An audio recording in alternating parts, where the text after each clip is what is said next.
तो बंदरों की लड़ाई में बिल्ली ने बाजी मार ली, एक पुरानी कहावत है। यूक्रेन रूस के युद्ध के बीच भारत ने भी कुछ ऐसी ही जबरदस्त बाजी मार ली है। भारत में तेल नेचुरली उपलब्ध नहीं है, ये सब जानते हैं। इसके बावजूद भी भारत यूरोप का सबसे बड़ा तेल निर्यातक बन गया है, वो भी सऊदी अरब को पछाड़कर। लेकिन जब इंडिया में तेल नहीं है तो इंडिया तेल कहां से ला रहा है? तो बता दें कि ये तेल भारत खरीद रहा है अपने पक्के दोस्त रूस से। तेल पर मास्टर स्ट्रोक। रूस तेल का सबसे बड़ा निर्यातक था, लेकिन यूक्रेन रूस युद्ध के बाद अमेरिका और यूरोपियन संघ के देश रूस पर सैंक्शन और प्रतिबंध लगाकर बैठ गए। ऐसे में भारत ने रूस से संबंध नहीं तोड़े, बल्कि उससे और ज्यादा तेल खरीदना शुरू कर दिया, जिसके चलते अमेरिका, यूके और यूरोपियन देश भारत पर दबाव बनाने लगे।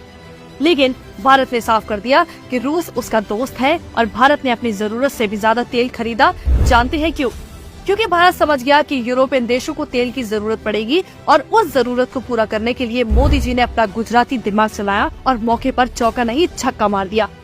उन्होंने रूस से कच्चा तेल सस्ते भाव में खरीदकर उसे भारत में रिफाइन किया और भारतीय तेल बनाकर यूरोपियन देशों को बेच दिया। और सिर्फ यही नहीं, जिन प्राइवेट कंपनियों से तेल रिफाइन करवाया उस पर भी एक खास टैक्स लगाया, जिससे सरकारी खातों में मोटी कमाई आई। भारत को क्या फायदा? सबसे पहला फायदा हुआ कि इससे भारत के रिश्ते रूस से मजबूत हुए। इसके साथ ही यूरोपियन देशों की तेल की जरूरत में भारत संकट मोचक बन गया, जिससे हमारी विदेश नीति मजबूत हुई।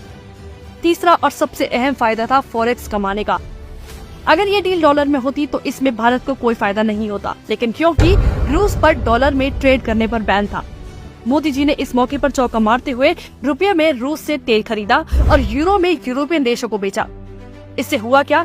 यूरो के भारत में आने से देश का फॉरेक्स बढ़ गया और रूस में भारतीय पैसा इतना इकट्ठा हो गया कि जब उन्हें समझ में नहीं आया कि इस पैसे का क्या करें, तो भारत ने रूस के सामने एक डील रखी कि वो भारत से ही कुछ खरीद कर ये पैसा वापस भारत में इन्वेस्ट कर दे। रूस ने $8 बिलियन में से $4 बिलियन के रक्षा उपकरण खरीद लिए, जिससे हुआ क्या? भारत का पैसा भारत में ही इन्वेस्ट हो गया और बाहर नहीं गया। ऊपर से फॉरेक्स बढ़ा, ये अलग। ये तो वही बात हुई आम के आम गुठलियों के दाम। मोदी जी ने साबित कर दिखाया कि बिजनेस करना है तो एक गुजराती से बेहतर कोई नहीं है। उनके अंदर गुजरात का ये पानी पूरे देश के काम आ गया। मोदी ने ट्रेडिंग करके इतना पैसा कमा लिया कि सऊदी के प्रिंस का सिर चकरा गया होगा, क्योंकि तेल तो उसके पास है। फिर भारत सबसे बड़ा तेल निर्यातक कैसे बन गया?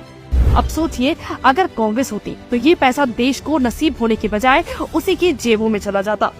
वो तो जाते जाते भी ऑयल बॉन्ड्स का बोझ मोदी सरकार पर डाल गई थी, लेकिन मोदी जी ने उसी तेल से देश के लिए पैसा कमा लिया। ये फायदा है आपके एक सही वोट का, इसलिए इस बार भी सही को चुने, क्योंकि ये देश बहुत मुश्किल से यहाँ तक पहुँचा है। इसे बचाना अब आपके हाथ में है।